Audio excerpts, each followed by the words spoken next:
तो बात करने वाले सिंगल लाइन डायग्राम के बारे में, साथ ही साथ बात करेंगे इम्पीडेंस डायग्राम और रिएक्टेंस डायग्राम के बारे में भी।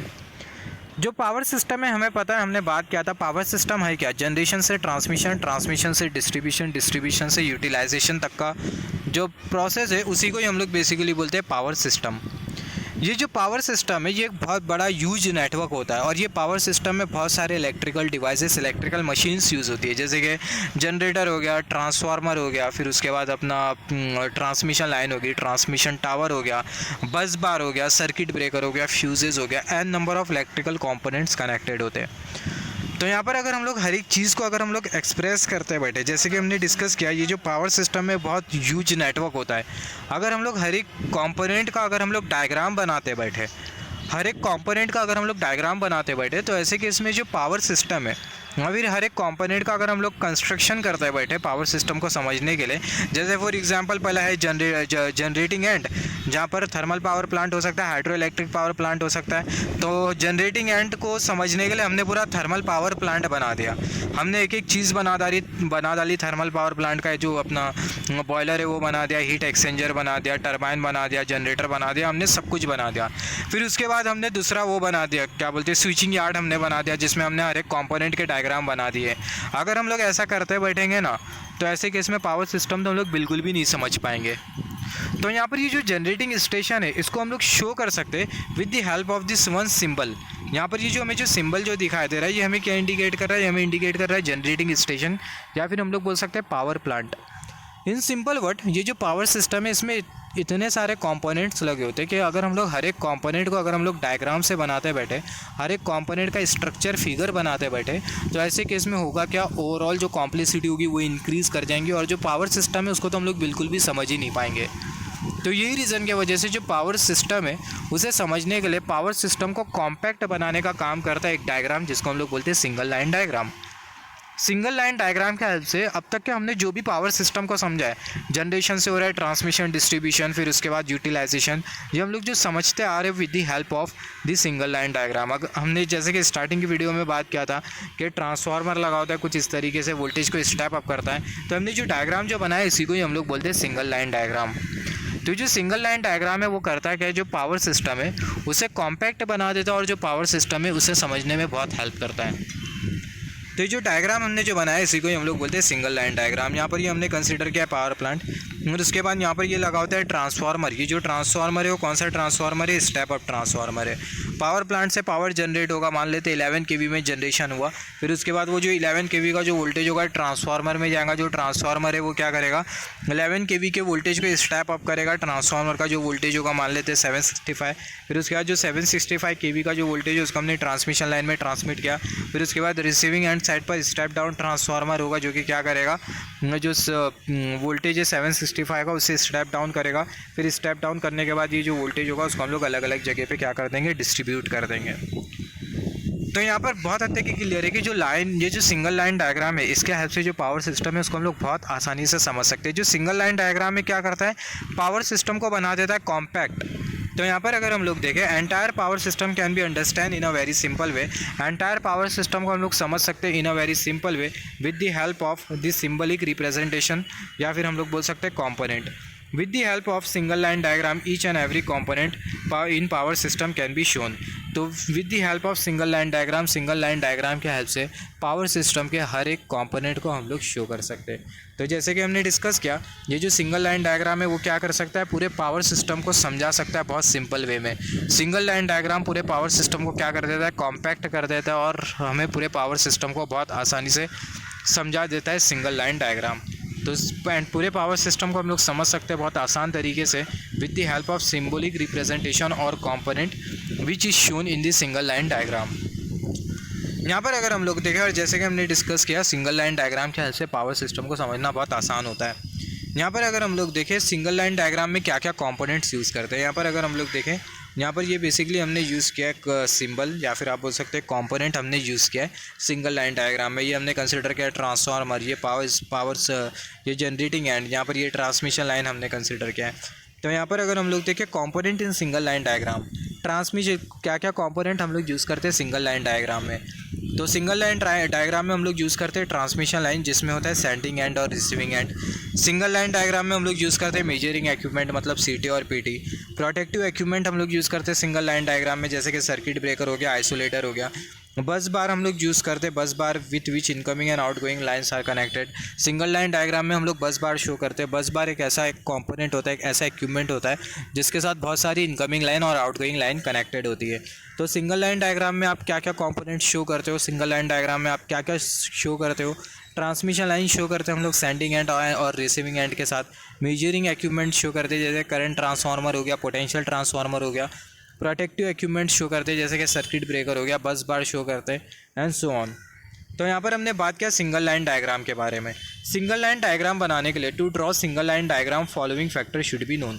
सिंगल लाइन डायग्राम बनाने के लिए हमें कुछ फैक्टर्स पता होना चाहिए, जैसे कि इनकमिंग सप्लाई वोल्टेज और आउटगोइंग सप्लाई वोल्टेज हमें पता होना चाहिए। कनेक्टेड लोड हमें पता होना चाहिए। Similarly fault level of system का जो फॉल्ट लेवल है वो भी हमें पता होना चाहिए। तो ये कुछ फैक्टर्स है जो कि हमें पता होना चाहिए सिंगल लाइन डायग्राम बनाने के टाइम। क्या क्या पता होना चाहिए, incoming supply voltage, outgoing supply voltage, connected load हमें पता होना चाहिए, और सिस्टम में कितना फॉल्ट हो सकता है उसके बारे में हमें पता होना चाहिए। आगे हम लोग फॉल्ट एनालिसिस भी पढ़ेंगे। यहाँ पर हमने बात किया सिंगल लाइन डायग्राम के बारे में। सिमिलरली एक और एक डायग्राम होता है जिसको हम लोग बोलते हैं इम्पीडेंस डायग्राम। अभी इम्पीडेंस डायग्राम क्या होता है, यहाँ पर अगर हम लोग देखें जिस सिंगल लाइन डायग्राम में हमें जितने भी कंपोनेंट्स दिखाई दे रहे हैं, जैसे कि जनरेटर हो गया, ट्रांसफार्मर हो गया, राइट। फिर उसके बाद आगे हम लोग कंसिडर करेंगे जितने भी जो इक्विपमेंट्स है सिंगल लाइन डायग्राम में, हमने जितने भी जो इक्विपमेंट्स है सारे के सारे इक्विपमेंट्स को अगर हम लोग उसके इक्विवेलेंट इम्पीडेंस डायग्राम से शो कर दे तो हमें जो डायग्राम जो मिलेगा उसको हम लोग बेसिकली बोलेंगे इम्पीडेंस डायग्राम। तो इम्पीडेंस डायग्राम में हम लोग क्या करेंगे, if every element in single line diagram is replace by equivalent circuit, अगर हर एक एलिमेंट को सिंगल लाइन डायग्राम में अगर हम लोग रिप्लेस कर दे इक्विवेलेंट सर्किट से, तो हमें क्या मिल जाएगा, हमें मिल जाएगा impedance diagram. In this diagram, impedance is shown of every element in terms of RLC। impedance diagram में हर एक एलिमेंट के जो impedance होते हैं उसको हम लोग शो करते हैं रेसिस्टेंस, इंडक्टेंस और कैपेसिटेंस के फॉर्म में। जैसे कि अगर हम लोग एग्जांपल कंसीडर करें impedance डायग्राम का, यहाँ पर हमने कंसीडर किया स्टेप अप ट्रांसफार्मर, यहाँ पर ये ट्रांसमिशन लाइन और यहाँ पर ये स्टेप डाउन ट्रांसफार्मर। तो यहाँ पर ये जो स्टेप अप ट्रांसफार्मर है उसको हमने शो किया इन टर्म्स ऑफ इक्विवेलेंट्स, उसके हमने इक्विवेलेंट सर्किट के टर्म्स में शो किया। यहाँ पर ये रेसिस्टेंस, इंडक्टेंस, यहाँ पर ये रेसिस्टेंस और इंडक्टेंस। यहाँ पर ये ट्रांसमिशन लाइन को भी हमने उसके इक्विवेलेंट सर्किट से शो किया। यहाँ पर ये स्टेप डाउन ट्रांसफार्मर को भी हमने उसके इक्विवेलेंट सर्किट से शो किया। तो इम्पीडेंस डायग्राम में हम लोग करते क्या, इम्पीडेंस डायग्राम में सारे के सारे जो इक्विपमेंट्स जो होते हैं सिंगल लाइन डायग्राम के सारे जो इक्विपमेंट्स है अगर हम लोग रिप्लेस करते इक्विवेलेंट सर्किट से तो हमें क्या मिल जाएगा, हमें मिल जाएगा इम्पीडेंस डायग्राम। और इम्पीडेंस डायग्राम में जो इक्विवेलेंट सर्किट होगी वो इंडक्टेंस, कैपेसिटेंस और रेसिस्टेंस के फॉर्म में होगी। तो यहाँ पर ये जो ट्रांसफार्मर है इसका जो इम्पीडेंस डायग्राम है इसमें हमें रेसिस्टेंस, इंडक्टेंस मिल रहा है। सिमिलरली ट्रांसमिशन लाइन का जो इम्पीडेंस डायग्राम है उसमें हमें रेसिस्टेंस मिल रहा है, इंडक्टेंस मिल रहा है, और यहाँ पर ये बीच नीचे की तरफ कैपेसिटेंस है शंट वाली ब्रांच में। तो जो मॉडल हमने जो कंसिडर किया ट्रांसमिशन लाइन का, यह है बेसिकली पाई मॉडल। फिर उसके बाद अगेन हमने यहाँ पर ट्रांसफार्मर का इम्पीडेंस डायग्राम शो किया है। तो यहाँ पर हमने इम्पीडेंस डायग्राम के बारे में भी बात किया। सिमिलरली लास्ट वाला जो डायग्राम होता है वो होता है रिएक्टेंस डायग्राम। अभी रिएक्टेंस डायग्राम क्या होता है, यहाँ पर अगर हम लोग देखें ये इम्पीडेंस डायग्राम के बारे में बात किया हमने, अभी बात कर लेते हैं रिएक्टेंस डायग्राम के बारे में। तो रिएक्टेंस डायग्राम का मतलब क्या होता है, if resistance is remove from impedance diagram then we will get reactance diagram. अगर हम लोग रेसिस्टेंस को अगर हम लोग हटा दें, अगर हम लोग इम्पीडेंस डायग्राम में से अगर हम लोग रेसिस्टेंस को हटा दें तो हमें कौन सा डायग्राम मिल जाएगा, हमें मिल जाएगा रिएक्टेंस डायग्राम। तो यहाँ पर अगर हम लोग देखें if resistance is remove from impedance diagram, जब हम लोग रेसिस्टेंस को निकाल देंगे इम्पीडेंस डायग्राम में से तो हमें कौन सा डायग्राम मिल जाएगा, हमें मिल जाएगा रिएक्टेंस डायग्राम। यहाँ पर अगर हम लोग देखें shunt branch is also remove in reactance diagram. Reactance diagram में जो शंट ब्रांच होती है उसको भी हम लोग निकाल देते हैं, क्योंकि अगर हम लोग देखें जो शंट ब्रांच होती है उसमें जो करंट जो फ्लो होता है वो बहुत कम करंट फ्लो होता है। तो यहाँ पर जैसे कि हमने डिस्कस किया था, यहाँ पर ये वाला जो डायग्राम है वो इम्पीडेंस डायग्राम। इम्पीडेंस डायग्राम में से अगर हम लोग ये रेसिस्टेंस, यहाँ पर भी ये रेसिस्टेंस को अगर हम लोग हटा दें तो हमें क्या मिल जाएगा, हमें मिल जाएगा रिएक्टेंस डायग्राम। ये बहुत इंपॉर्टेंट है, यहाँ से क्वेश्चन आते हैं। रिएक्टेंस डायग्राम में जो शंट ब्रांच होती है उसको हम लोग हटा देते हैं, क्योंकि जो शंट ब्रांच है उसमें जो करंट जो फ्लो करता है वो ना के बराबर में फ्लो करता है, नेग्लिजिबल करंट फ्लो करता है। तो यही रीज़न की वजह से जो रिएक्टेंस डायग्राम है उसमें जो शंट ब्रांच होती है उसको हम लोग हटा देते हैं। तो यहाँ पर हमने कुछ पैरामीटर्स कंसीडर करे, उसका सिंगल लाइन डायग्राम बनाएंगे, फिर इम्पीडेंस डायग्राम बनाएंगे, फिर उसके बाद रिएक्टेंस डायग्राम बनाएंगे। तो सबसे पहले हमने कंसिडर किया ये है सिंक्रोनस जनरेटर। तो जो सिंक्रोनस जनरेटर है उसका जो सिंगल लाइन डायग्राम होगा वो हमें कुछ इस तरीके से मिलेगा। जनरेटर लगा होगा, फिर उसके बाद कनेक्टेड होगा बस। फिर उसके बाद उस जो सिंक्रोनस जनरेटर का जो इम्पीडेंस डायग्राम होगा वो हमें कुछ इस तरीके से मिलेगा। यहाँ पर ये रेसिस्टेंस और यहाँ पर ये इंडक्टेंस और यहाँ पर ये हमने कंसिडर किया ये है जनरेटर। यहाँ पर अगर हम लोग देखें in impedance diagram EMF, resistance and reactance is present. Impedance diagram में हमें क्या क्या मिल रहा है? इम्पीडेंस डायग्राम में हमें मिल रहा है ईएमएफ, हमें मिल रहा है ईएमएफ और यहाँ पर ये रेसिस्टेंस मिल रहा है और यहाँ पर ये इंडक्टेंस, और यहाँ पर ये रेसिस्टेंस और इंडक्टेंस को मिला दे तो हमें क्या मिल जाएगा? हमें मिल जाएगा इम्पीडेंस, जिसको हम लोग शो करेंगे ZS से। सिमिलरली जो रेसिस्टेंस हमें जो दिखाई दे रहा है इम्पीडेंस डायग्राम में, जो रेसिस्टेंस हमें जो दिखाई दे रहा है इसको अगर हम लोग हटा दें तो हमें क्या मिल जाएगा? हमें मिल जाएगा रिएक्टेंस डायग्राम। तो हमें जो डायग्राम जो मिला है इसको हम लोग बोल रहे हैं reactance diagram. In reactance diagram resistance is ignore, sometimes shunt branch, जैसे कि हमने डिस्कस किया रिएक्टेंस डायग्राम में जो रेसिस्टेंस है उसको हम लोग इग्नोर कर देते और जो शंट ब्रांच है उसको भी हम लोग इग्नोर कर देते और जो लोड होता है उसको भी हम लोग कभी कदार इग्नोर कर देते। मगर यहाँ पर अगर हम लोग देखें फॉल्ट एनालिसिस के टाइम आप सारे के सारे लोड इग्नोर कर दो, मगर एक लोड जो कि है इंडक्शन मोटर उसको आप बिल्कुल भी इग्नोर मत करना, क्योंकि फॉल्ट कंडीशन में जो इंडक्शन मोटर होती है वो कैसा काम करती है? जनरेटर के तौर पर काम करती है। तो ये रीज़न की वजह से फॉल्ट एनालिसिस में सारे के सारे लोड को हम लोग इग्नोर करते हैं, मगर जो इंडक्शन मोटर होती है उसको हम लोग इग्नोर नहीं करते। Note that during fault analysis we ignore every load except induction motor. तो यहाँ पर हमने बात किया सिंक्रोनस जनरेटर के बारे में, उसके सिंगल लाइन डायग्राम के बारे में, उसके इम्पीडेंस डायग्राम के बारे में, फिर रिएक्टेंस डायग्राम के बारे में। सिमिलरली बात कर लेते हैं दूसरा ट्रांसफार्मर के बारे में। तो जो ट्रांसफार्मर है उसका जो सिंगल लाइन डायग्राम होगा वो हमें कुछ इस तरीके से मिलेगा, उसका जो इम्पीडेंस डायग्राम होगा वो हमें कुछ इस तरीके से मिलेगा। सिमिलरली अगर हम लोग इम्पीडेंस डायग्राम में से रेसिस्टेंस को अगर हम लोग निकाल दें तो हमें क्या मिल जाएगा? हमें मिल जाएगा रिएक्टेंस डायग्राम। यहाँ पर अगर हम लोग देखें प्राइमरी का इम्पीडेंस और यहाँ पर ये हमें मिल रहा है सेकेंडरी का इम्पीडेंस। यहाँ पर अगर हम लोग देखें all this diagram is very important, ये सारे के सारे जो डायग्राम होते हैं बहुत इंपॉर्टेंट होते हैं पर यूनिट सिस्टम में।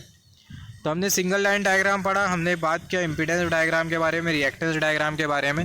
सिंगल लाइन डायग्राम में हमने ये सीखा कि पावर सिस्टम के सारे जो कंपोनेंट होते हैं उसको हम लोग शो करते, सिंबल से सिंबलिक रिप्रेजेंटेशन देते और हमें जो डायग्राम जो मिलता है उसको हम लोग बोलते हैं single line diagram. Single line diagram पूरे पावर सिस्टम को बना देता है कॉम्पैक्ट और पावर सिस्टम को समझने में बहुत आसानी हो जाती है with the help of single line diagram. फिर हमने बात किया इम्पीडेंस डायग्राम के बारे में। इम्पीडेंस डायग्राम में हमने ये डिस्कस किया कि जो सिंगल लाइन डायग्राम है उसमें सारे के सारे जो कंपोनेंट और जो इक्विपमेंट है उसको अगर हम लोग रिप्लेस कर दें इक्विवेलेंट सर्किट से तो हमें क्या मिल जाएगा? हमें मिल जाएगा इम्पीडेंस डायग्राम। और इम्पीडेंस डायग्राम में जो इक्विवेलेंट सर्किट होगी वो रेसिस्टेंस, इंडक्टेंस और कैपेसिटेंस के फॉर्म में होगी। फिर इम्पीडेंस डायग्राम के बाद हमने बात किया रिएक्टेंस डायग्राम के बारे में। रिएक्टेंस डायग्राम में हमने ये देखा कि इम्पीडेंस डायग्राम में हमें जो रेसिस्टेंस जो मिलता है, इम्पीडेंस डायग्राम में हमें जो रेसिस्टेंस जो मिलता है उसको अगर हम लोग हटा दें तो हमें क्या मिल जाएगा? हमें मिल जाएगा रिएक्टेंस डायग्राम।